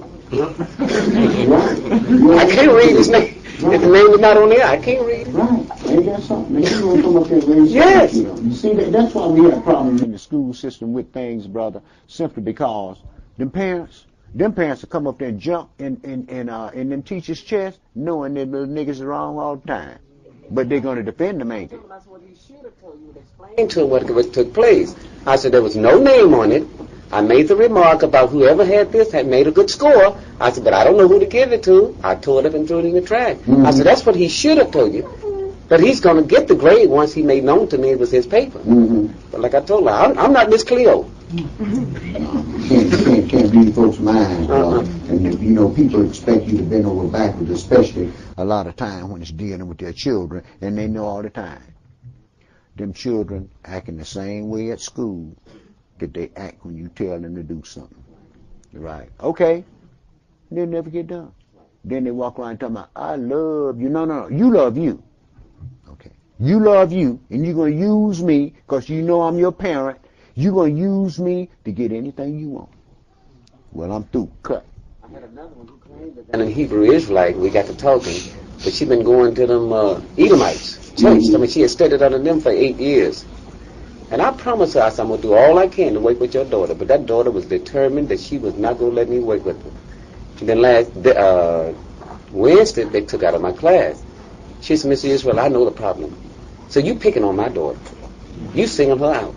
I said, ma'am, that's not true. I said, if your daughter would do what I asked her to do, or tell her to do, I said, that would be no problem. No, you singling her out. You singling her. You making her get in trouble. I said, she's doing a good job by that by herself. That's the problem, but folks want to do what they want to do regardless of what you say do. They're going to do what they want to do, and that's where the problem is caused at. And then folks look around and then try to get other folks, walk around politicking trying to get other folks on their side and know they're wrong. I think she's going to try to get me fired. Well, it won't be the first time, brothers, folks been trying to get you fired. Right. It won't be the first time, so you know what that's all about. Go ahead now, please. Because who you serve. Oh, yeah. That's what Aisha tell me. She said, it's because of who you are. Who you are and who you serve, and you know it. They don't like it. Go ahead and finish up, Steve. Daniel chapter 8, verse 25. And through his policy also he shall cause craft to prosper in his hand. Religion is a craft. Go ahead, brother. And he shall magnify himself in his heart. Right, I am Pope, Papa. Right, I'm ruler of all the churches. Go ahead, brother. And by peace shall destroy many. He shall also stand up against the prince or princes, but he shall be broken without hand. Right, and you see what the nations are doing, man. They're running all over town. We got to put peace in these folks' land. We got to put peace in these folks' land. How the hell can the nations have peace and Israel over here getting ready to be destroyed? Go on and read, brother. Verse 26. And the vision of the evening and the morning which was told is true. Wherefore shut you up the vision, for it shall be for many days. And I, Daniel, fainted and was sick certain days. Afterward I rose up and did the king's business, and I was astonished at the vision, but none understood. Amen. Now the image, the tree, and the dream of the beast, these are the four final empires that the Europeans or Gentiles of Japhet of Genesis 10 would govern on the earth. Daniel 7 tells us of the last four empires, and that the people whom they destroyed will take the fourth kingdom from them. Revelation 13 tells us that they are reviving the so-called Holy Roman Empire. And Revelations 18 and 20 tells us that the Lion of Yehuda, the root and offspring of David, Yeshua, will return and overthrow this final kingdom that Lucifer was allowed to bring upon the earth. Daniel didn't understand these prophecies because the visions were sealed up until the time of the end. But since the late 60s, these prophecies has been opened. Many priests have been sent to the house of Israel, and those called and chosen hear what the Spirit says in Holy Convention. You know them by their fruits. Now, let's go into chapter 9 and read verse 1 through verse 27, my brother.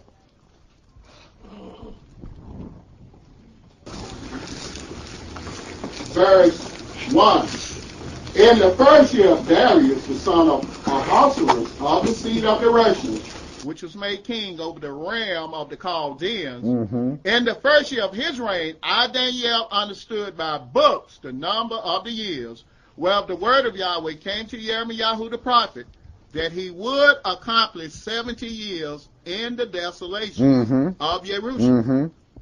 And I set my face unto the Adonai Elohim to seek by prayer and supplications with fasting and sackcloth and ashes. And I prayed unto Yahweh my Elohim, and made my confession, and said, O Adonai, the great and dreadful Elohim, keeping the covenant and mercy to them that love him, and to them that keep his commandments, we have sinned, and have committed iniquity, and have done wickedly, and have rebelled even by departing from your precepts and from your judgments. Right, he didn't say the people have sinned and I'm clean. He said we have sinned. Go ahead, brother. Verse 6. Neither have we hearkened unto your servants the prophets, which spake in your name to our kings, our princes, and our fathers, and to all the people of the land. O Adonai, righteousness belongeth unto thee, but unto us confusion of faces, as at this day, to the men of Yehuda, and to the inhabitants of Jerusalem, and unto all Yisrael that are near and that are far off, through all the countries whither you have driven them, because of their trespass that they have trespassed against you. O Adonai, to us belongeth confusion of face, to our kings, to our princes, and to our fathers, because we have sinned against thee. To the Adonai, our Elohim, belong mercies and forgiveness, though we have rebelled against him. Neither have we obeyed the voice of Yahweh, our Elohim, to walk in his laws, which he set before us by his servants, the prophets. Yea, all Israel have transgressed your law, even by departing, that they might not obey your voice. Therefore the curse is poured upon us, and the oath that is written in the law of Moshe, the servant of Elohim, because we have sinned against him. And he hath confirmed his words which he spake against us, and against our judges that judged us, by bringing upon us a great evil. For under the whole heaven have not been done as have been done upon Jerusalem. As it is written in the law of Moshe, all this evil is come upon us. Yet made we not our prayer before Yahweh our Elohim, that we might turn from our iniquities and understand your truth. You know why? They thought they was walking all in righteousness. So why turn to your Creator and admit that your weaknesses, huh? You think you're greater than everybody else. You're more holier than thou. Go ahead, brother. Verse 14. Therefore have Yahweh watched upon the evil and brought it upon us. Amen. For Yahweh our Elohim is righteous in all his works which he doeth, for we obeyed not his voice. And now, O Adonai our Elohim, that have brought your people forth out of the land of Egypt with a mighty hand, and have gotten you renowned, as at this day, we have sinned, we have done wickedly. O Adonai, according to all your righteousness, I beseech you, let your anger and your fury be turned away from your city, Jerusalem, your holy mountain. Because for our sins and for the iniquities of our fathers, Jerusalem and your people are become a reproach to all that are about us. Now therefore, O our Elohim, hear the prayer of your servant and his supplications, and cause your face to shine upon your sanctuary that is desolate for the Adonai's sake. O my Elohim, incline your ear and hear. Open your eyes and behold our desolations and the city which is called by your name. For we do not present obligations before you for our righteousnesses, but for your great mercy. Praise Yah. O Adonai, hear. O Adonai, forgive. O Adonai, hearken and do. Defer not for your own sake, O my Elohim, for your city and your people are called by your name. And whilst I was speaking and praying and confessing my sin and the sin of my people Israel, and presenting my supplication before Yahweh my Elohim for the holy mountain of my Elohim, yea, whilst I was speaking in prayer, even the man Gabriel, whom I had seen in a vision at the beginning, being caused to fly swiftly, touched me about the time of the evening oblation. And he informed me and talked with me and said, O Daniel, I am now come forth to give you skill and understanding. At the beginning of your supplications, the commandment came forth, and I am come to show you. For you are greatly beloved. Therefore understand the matter and consider the vision. 70 weeks are determined upon your people and upon your holy city to finish the transgression and to make an end of sins and to make reconciliation for iniquity and to bring in everlasting righteousness and to seal up the vision and prophecy and to anoint the most holy. He told him 7 things that was going to befall the children of Israel. He said, verse 24, 70 weeks are determined upon your people and upon the holy city. That's one thing, right? To finish the transgression, that's 2. And to make an end of sin, that's 3. And to make reconciliation for iniquity, that's 4. And to bring in everlasting righteousness, 5. And to seal up the vision of the prophecy, and the prophecy, 6, and to anoint the most holy. So he told him 7 things that was going to happen in that 70 weeks. You notice he didn't say 70 years. He said 70 weeks. So these are weeks of years. Okay? Go ahead and read, brother. Verse 25. Know therefore and understand that from the going forth of the commandment to restore and to build Jerusalem unto the Messiah the Prince shall be 7 weeks and 62 weeks. So it'll be 69 weeks before from the going forth of the commandment to restore and to rebuild Jerusalem to the Messiah the Prince would be 69 weeks of years, right? Go ahead, brother. The street shall be built again, and the wall, even in troublous times. And after 62 weeks shall the Messiah be cut off, but not for himself. And the people of the prince that shall come shall destroy the city and the sanctuary, and the end thereof shall be with a flood, and unto the end of the war desolations are determined. Verse 26, and after 62 weeks shall the Messiah be cut off. He taught 3.5 years, and he got cut off at the end of. He came in 69 weeks, and he taught 3.5 years, and then he got cut off. Right? Okay, go ahead, brother. Verse 27, and he shall confirm the covenant with many for 1 week, and in the midst of the week he shall cause the sacrifice and the oblation to cease, and for the overspreading of abomination he shall make it desolate, even unto the consummation, and that determined shall be poured upon the desolate. Okay, my brother, now what we want to do, let's go in the book of Ezra, and we're going to find out when the commandment went forth.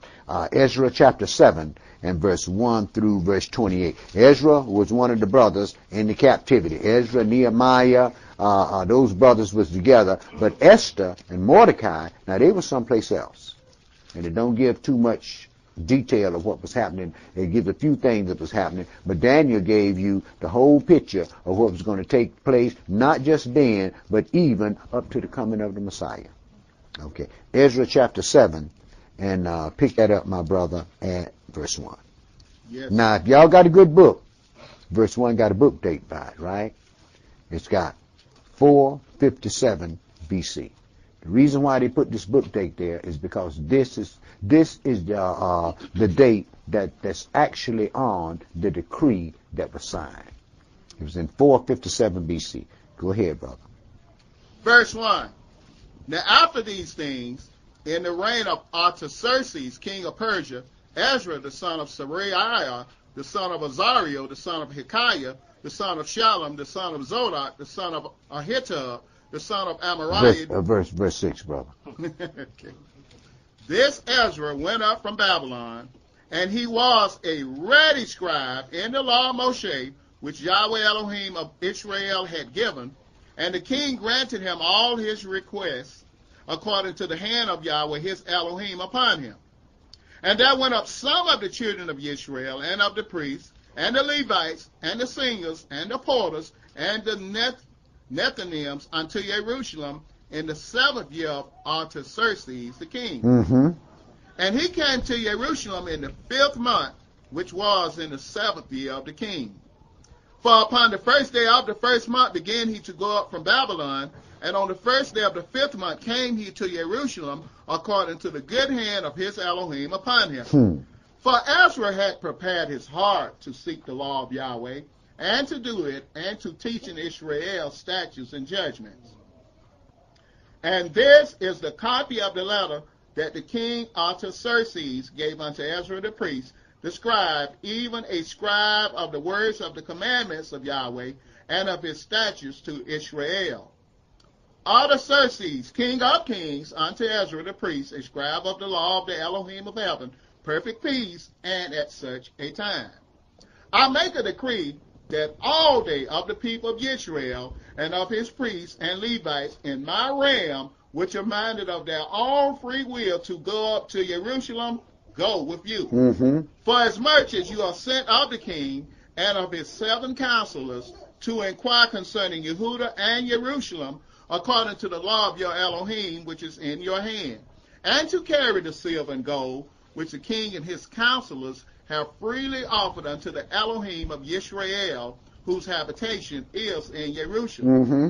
And all the silver and gold that you can find in all the province of Babylon, with the free will offering of the people and of the priests, offering willingly for the house of their Elohim, which is in Jerusalem, that you may buy speedily with this money bullocks, rams, lambs, with their meat offerings and their drink offerings, and offer them upon the altar of the house of your Elohim, which is in Jerusalem.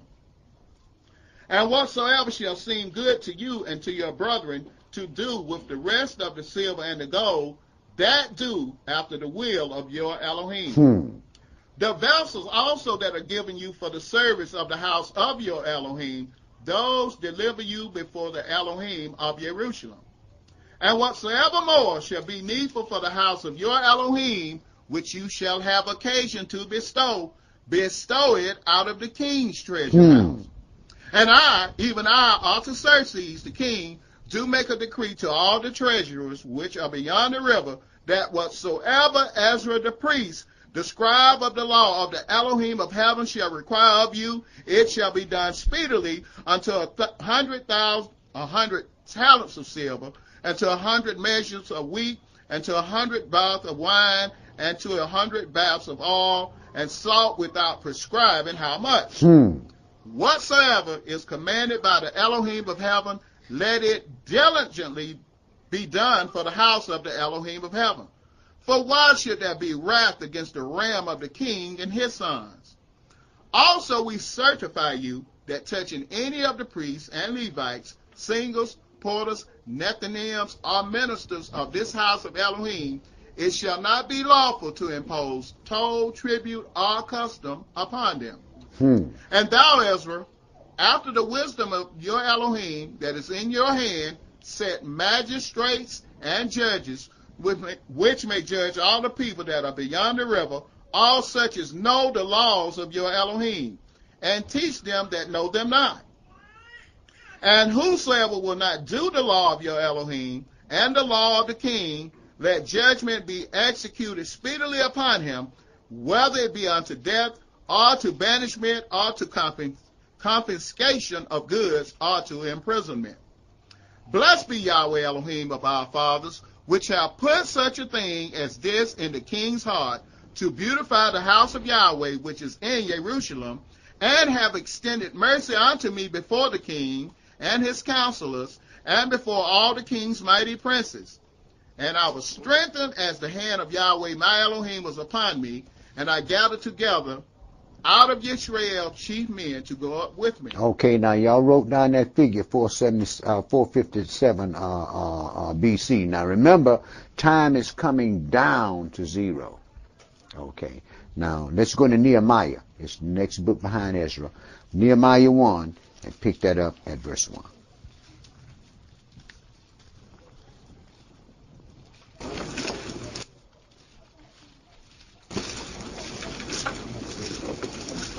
The words of Nehemiah the son of Hakaliah.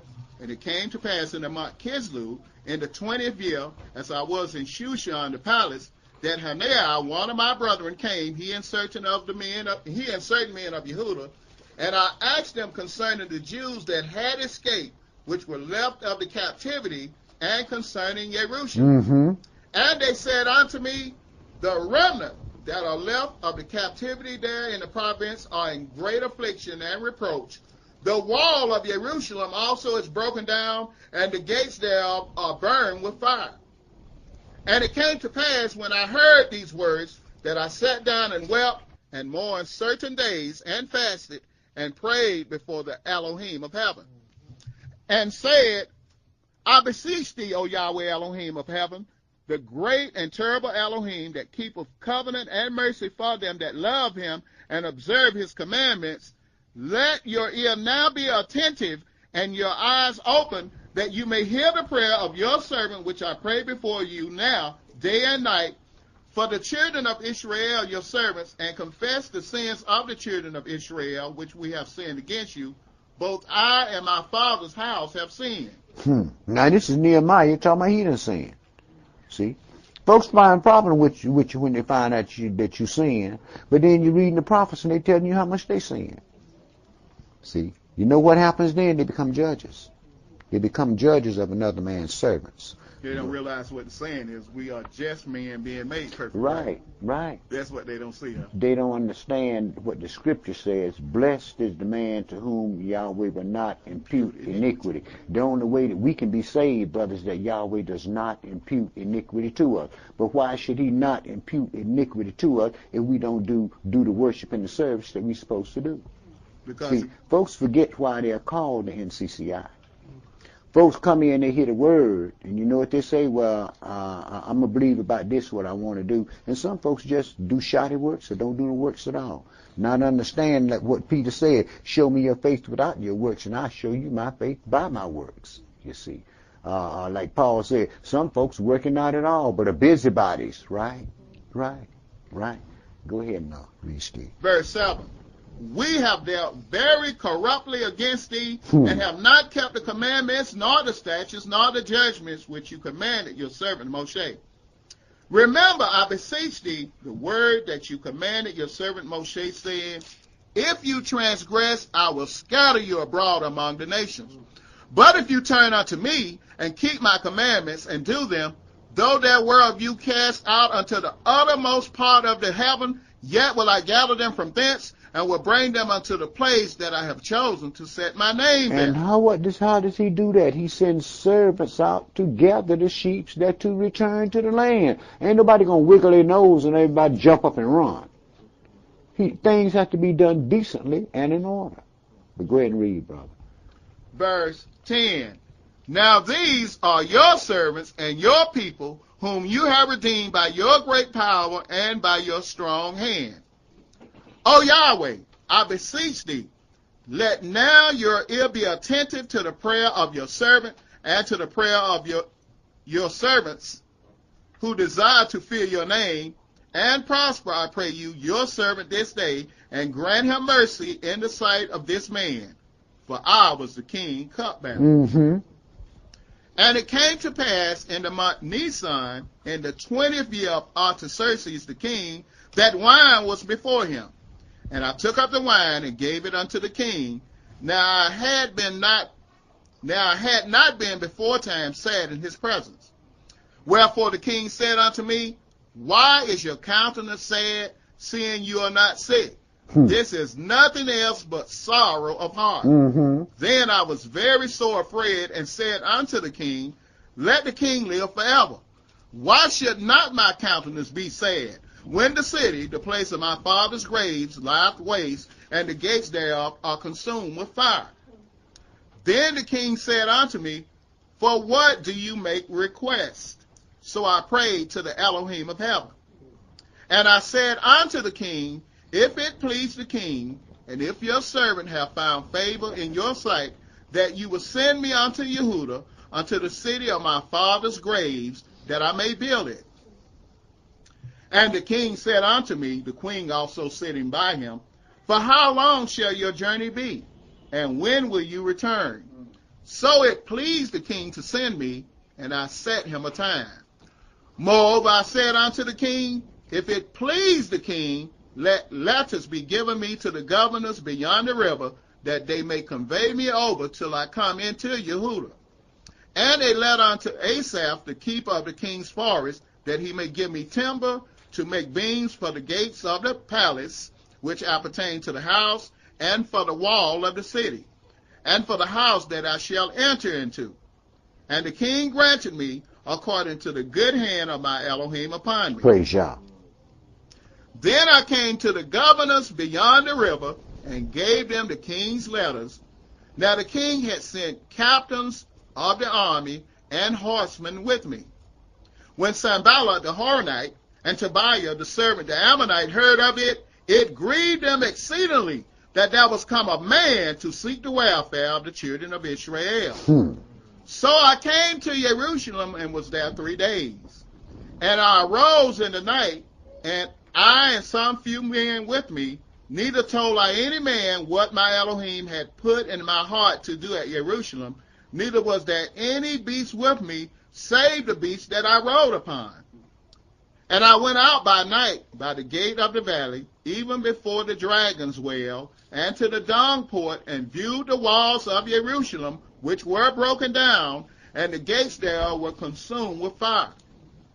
Then I went on to the gate of the fountain and to the king's pool, but there was no place for the beast that was under me to pass. Then went I up in the night by the brook, and viewed the wall, and turned back, and entered by the gate of the valley, and so returned. And the rulers knew not whither I went, or what I did, neither had I as yet told it to the Jews, nor to the priests, nor to the nobles, nor to the rulers, nor to the rest that did the work. Then said I unto them, You see the distress that we are in, how Jerusalem lieth waste, and the gates thereof are burned with fire. Come, and let us build up the wall of Jerusalem, that we be no more a reproach. Mm-hmm. Then I told them of the hand of my Elohim which was upon me, as also the king's words that he had spoken unto me. And they said, Let us rise up and build. So they strengthened their hands for this good work. Okay, my brother. So we see that Ezra was sent back to rebuild the city and the temple, and that Nehemiah, when he went back, he started to rebuild the wall, right? Now, we read that the commandment went forth in 457 BC, right? Okay. Now, let's go into St. Mark 1 and read verse 1 through verse 11. St. Mark 1, 1 through 11. Now, if any of y'all got a book, got a good book that got a date in it, if you look at the date, it's 26 AD. Am I correct? Okay, if it's 26 AD, now add that to 457, and that'll give you the 483 weeks of years that was talked about in Daniel. If you add 26 to 457, you should come out 483 years. Now remember, he told him that he had 69 weeks, right? 69 weeks. Those were weeks of years. 69. If you do your figuring on that, you come up with 483 years. 69 times 7 equals 483. Right?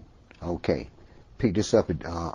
Let's pick this up exactly 483 years after the commandment went forth. Mark 1 and pick it up at verse 1. 69 times 7. 69 times 7.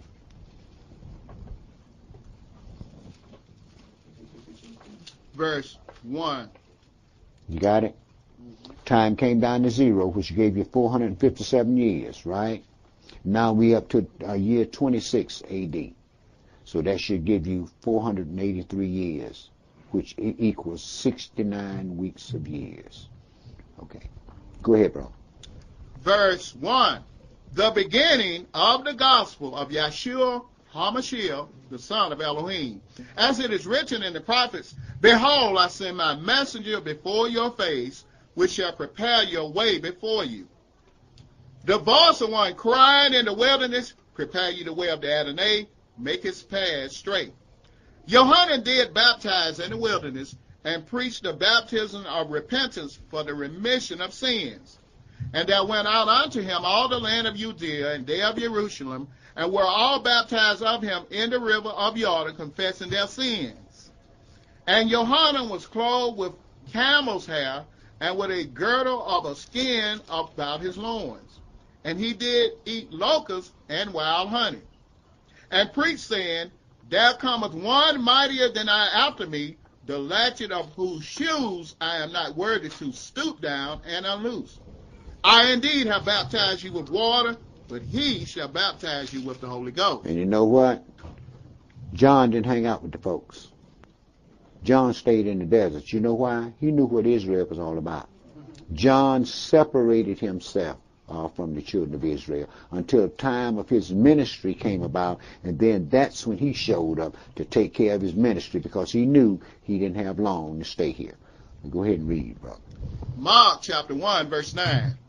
And it came to pass in those days that Yeshua came from Nazareth of Galilee, and was baptized of Johanan in Jordan. And straightway coming up out of the water, he saw the heavens open, and the Spirit like a dove descending upon him. And there came a voice from heaven saying, You are my beloved Son, in whom I am well pleased. Now, once he received that baptism and once he received that Spirit, now he is the Prince of Princes. Now this is the Prince that Daniel was telling us about. Now that the 10% of Yahweh's portion from among our fathers returned to Zion according to the prophecy. Why? To produce the holy seed in their land. That was their purpose, to produce the holy seed. We got a different purpose. Each kingdom had a different purpose. Israel had different purposes at different times. Our father's purpose was to settle the land and to produce the Messiah. Our purpose is to bring forth the fruit that is meet for repentance. Daniel 11, and pick that up at verse 33 through chapter 12 and verse 13, brother. Daniel 11 and verse 33 through chapter 12 and verse 13. Let's go and pick this up. What we're going to pick this up is in the year of 168 BC. 168 BC. And we're going to pick it up. The thing that's going to take, well, we'll read it. Go ahead, brother. Daniel 11 and verse 33 through chapter 12 and verse 13. And they that understand among the people shall instruct many, yet they shall fall by the sword, and by flame, by captivity, and by spoil many days. Now when they shall fall, they shall be helped with a little help, but many shall cleave to them with flatteries. And some of them of understanding shall fall, to try them, and to purge, and to make them white, even to the time of the end, because it is yet for a time appointed. And the king shall do according to his will, and he shall exalt himself and magnify himself above every god, and shall speak marvelous things against the Elohim of gods, and shall prosper till the indignation be accomplished, for that is determined shall be done. Neither shall he regard the Elohim of his fathers, nor desire women, nor regard any Elohim, for he shall magnify himself above all. But in his estate shall he honor the God of forces, and a God whom his fathers knew not shall he honor with gold and silver and with precious stones and pleasant things. Thus shall he do in the most strongholds with a strange God, whom he shall acknowledge and increase with glory, and he shall cause them to rule over many, and shall divide the land for gain. And at the time of the end shall the king of the south push at him, and the king of the north shall come against him like a whirlwind, with chariots and with horsemen and with many ships. And he shall enter into the countries and shall overflow and pass over. So we're talking about now, George Bush talked about a crusade. The Arabs started talking about jihad. Now we're talking about jihad and a crusade, both of them fighting against each other. The Christians trying to overthrow the Muslims, which is the Antichrist, the king of the south. But go ahead and read, brother. Verse 41. He shall enter also into the glorious land, and many countries shall be overthrown, but these shall escape out of his hand, even Edom and Moab, and the chief of the children of Ammon. He shall also enter into Jerusalem, the glorious land, and many countries shall be overthrown, but these shall escape out of his hand, the people that's in Jerusalem now, Edom, Moab, and the chief of the children of Aram. That's Esau and the Palestinians that's in the land now, right? Go ahead, brother. Verse 42. He shall stretch forth his hand also upon the countries, and the land of Egypt shall not escape. But he shall have power over the treasures of gold and of silver, and over all the precious things of Egypt, and the Libyans and the Ethiopians shall be at his step. But tidings out of the east and out of the north shall trouble him. Therefore he shall go forth with great fury to destroy, and utterly to make away many. And he shall plant the tabernacle of his palace between the seas and the glorious holy mountain. Yet shall he come to his end, and none shall help him. Right. The news that he's going to hear is that those 10 kings that hated the whore, they're going, in Revelation, they're going to destroy Vatican City, right? This is when the Pope sets his palace in between the seas and the glorious holy mountain of Jerusalem, and he will be in the city when Judah invades Jerusalem. But go ahead and read, brother. Daniel chapter 12, verse 1. And at that time shall Michael stand up, the great prince which standeth for the children of your people, and there shall be a time of trouble, such as never was since there was a nation, even to that same time. And at that time your people shall be delivered, everyone that shall be found written in the book. Not all folks, but everyone, all of the Israelites that are found written in the Lamb's book of life, they're going to be delivered. The rest of them, they're going to die by the sword. You got to understand, Yahweh's already told us that he's going to only save 1 in 3 of us. Mm-hmm. See, that's why I tell you, you got something, you got something in NCCI you're supposed to be doing, do it. Because if you don't do it, I'm going to move you out the way and put somebody else there. You know why? The job has got to be done. And people has to be prepared for the coming of the Messiah. We ain't got time for folks to say, well, I don't think I want. If you don't, move out the way and let somebody else who will. Yeah, go ahead, brother. Verse 2. And many of them that sleep in the dust of the earth shall awake, some to everlasting life, and some to shame and everlasting contempt. Now, let's not get that bent out of shape, because it's only those that's going to receive salvation that's going to wake out the dust at the return of the Messiah. The rest of the people is going to sleep during that 1,000 years and be woke up after the 1,000-year period to face the great white throne judgment for one purpose, to be thrown in the lake of fire. Yeah. Go ahead, brother. Verse 3. And they that be wise shall shine as the brightness of the firmament, and they that turn away, and they that turn many to righteousness as the stars forever and ever. Mm-hmm. But you, O Daniel, shut up the words and seal the book even to the time of the end. Mm-hmm. Many shall run to and fro, and knowledge shall be increased.